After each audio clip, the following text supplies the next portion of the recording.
vous êtes sujet au stress dans de multiples situations, dans différents domaines. Vous avez beaucoup de mal à gérer le stress. Vous avez sûrement lu beaucoup d'articles, vu beaucoup de vidéos concernant la gestion du stress.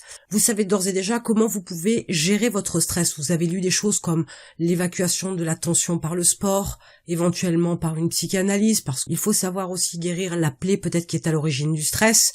Vous savez peut-être déjà analyser les situations dans lesquelles vous savez que votre stress va grimper. Mais au lieu de vous parler de ce que vous pouvez faire pour pouvoir gérer votre stress, il y a une autre façon de vous positionner vis-à-vis du stress. Il n'y a pas de lutte contre le stress, mais il y a une gestion du stress. La gestion du stress, elle passe par une prise de conscience de ce qui vous stresse, parce que ça c'est important de savoir d'où ça vient, connaître le type de stress qui est engendré par ces éléments qui vous stressent. Il faut connaître aussi les conséquences possibles de ce stress, et il faut savoir quelle est l'utilisation des outils qui vont vous permettre de le gérer. Concernant les outils, vous en connaissez déjà. Pas de doute sur le sujet, parce que si vous avez besoin de gérer votre stress, vous avez déjà fait des recherches. Par contre, la prise de conscience de ce qui vous stresse, ça, c'est une chose qu'on ne fait pas toujours, et c'est pourtant la première démarche que vous devriez avoir. Vous êtes sûrement retrouvé dans de multiples situations qui vont vous stresser, et souvent ce que vous oubliez, c'est de vous poser la question pourquoi.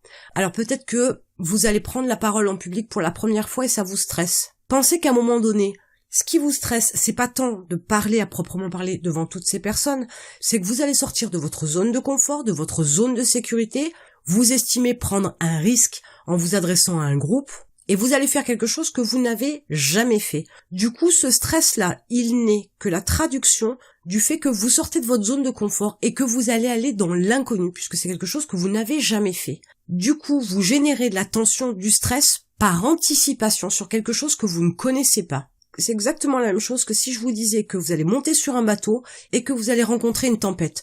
Vous pouvez imaginer tout ce que vous voulez.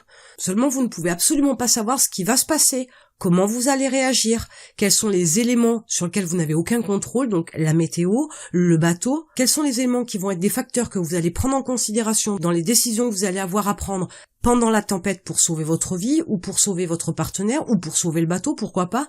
Il y a tellement de choses que vous ne savez pas qu'il est inutile d'être sur l'anticipation, qu'il est inutile d'imaginer comment ça va se passer.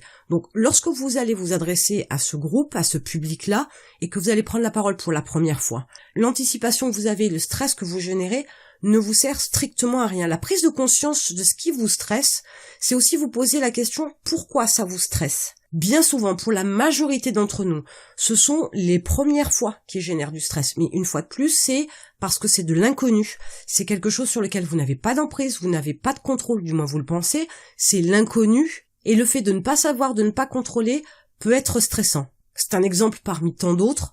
Mais le stress peut aussi provenir, par exemple, d'une conversation que vous devez avoir avec une personne en particulier et où ce que vous voulez vous tient tellement à cœur que vous avez peur d'avoir une réponse négative.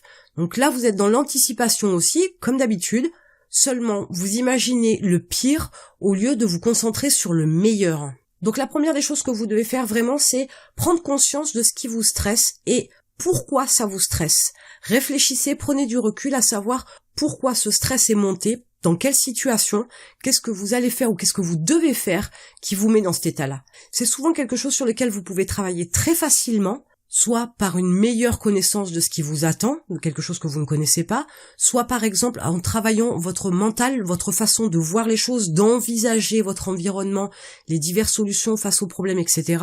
Là, il suffit d'acquérir beaucoup de connaissances et de savoir réfléchir sur soi-même, sur ce qu'on est et comment on peut voir les choses pour pouvoir améliorer votre bien-être et votre faculté à accepter des situations que vous ne connaissez pas, que vous ne contrôlez pas. Si vous savez ce qui vous stresse, si vous savez pourquoi ça vous stresse, vous êtes capable d'avoir une gestion de votre stress qui va être beaucoup plus facile, puisque vous savez déjà à l'avance ce qui va vous stresser, donc vous pouvez vous conditionner mentalement pour justement éviter que le stress monte en vous. Par contre, comme on est tous différents, vous allez peut-être avoir une façon d'anticiper la montée de stress et sa gestion qui va être complètement différente de la mienne.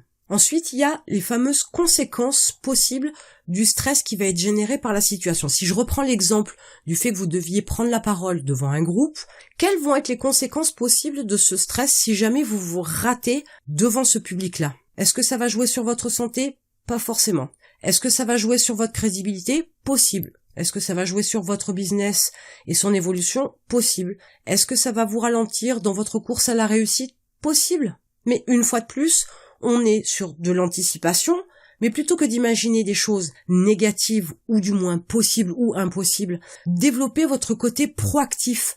Anticipez les possibilités, les conséquences dues à ce stress quand vous allez vous adresser à ce public-là. En étant proactif, vous allez forcément, donc, avec cette anticipation intelligente, avoir des réponses et d'autres possibilités, même si le stress génère des effets négatifs pendant votre intervention sur ce public-là.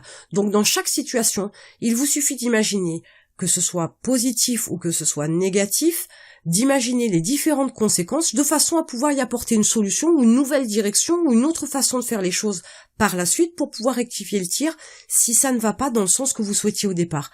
Rien n'est figé dans la pierre par avance. Vous pourriez avoir de très belles surprises en étant très stressé, en cafouillant devant votre public et au final récolter les fonds que vous souhaitiez, au final avoir la proposition de contrat que vous souhaitiez, etc. Donc ne partez pas tout de suite négatif, ne partez pas défaitiste, mais soyez proactif et imaginez toutes les conséquences possibles afin de pouvoir avoir entre guillemets un plan B, même si j'aime pas l'expression. Quand bien même vous auriez encore une grande montée de stress, vous avez peut-être besoin d'utiliser certains outils pour vous faire baisser en tension et pour pouvoir amener votre corps à être plus détendu, votre tête plus sereine, plus tranquille, plus calme, de façon à éviter, par exemple, le bafouillage devant le public. À vous de trouver les outils aussi qui vous conviennent. Ceux qui peuvent me convenir à moi peuvent ne pas vous convenir à vous. Alors je vous dirais bien que je n'ai pas de stress, mais ce serait quelque part vous mentir, parce que ça m'arrive de temps en temps.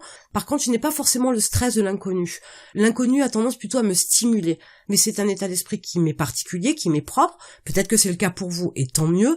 Mais si ce n'est pas le cas, sachez que l'inconnu peut être très excitant et très motivant. Et ce n'est pas forcément une source de stress.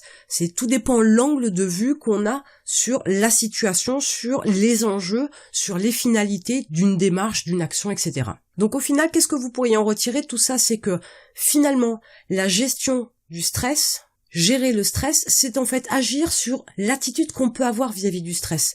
Et pas tant sur les causes. Les causes peuvent vous expliquer ce qu'il y a de sensible chez vous, peut-être une égratignure, une blessure antérieure, etc.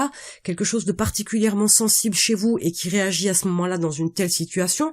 Mais c'est la situation qui va être la cause. Et sur certaines situations, bien évidemment, vous n'avez aucun contrôle. Donc il vaut mieux agir sur l'attitude, sur la vision, sur la façon d'aborder les choses, sur la façon de recevoir une situation ou de vous retrouver dans un cas particulier, plutôt que d'avoir à agir sur les causes à proprement parler. La gestion du stress est quelque chose que vous pouvez avoir à banaliser complètement dans votre vie, dès l'instant où vous êtes dans une vision des choses, une attitude vis-à-vis des choses et des situations, etc., qui va être différent, et qui va vous permettre de ne plus avoir de stress. Donc s'il n'y a plus de stress, il n'y a plus de gestion du stress. Donc vous êtes plus détendu, plus serein, et je dirais même limite plus heureux, parce que quand on supprime le stress d'une vie au quotidien, et notamment quand on est entrepreneur, ça vous permet aussi de gérer beaucoup mieux vos facultés, de prendre des décisions plus rapidement, de réfléchir plus sainement, plus sereinement, d'avoir une vision d'ensemble sur du court, moyen et long terme qui est beaucoup plus claire, parce que le stress ne rentre pas en ligne de compte, il n'y a pas d'émotion dans vos réflexions. Et en attendant, je vous retrouve de l'autre côté.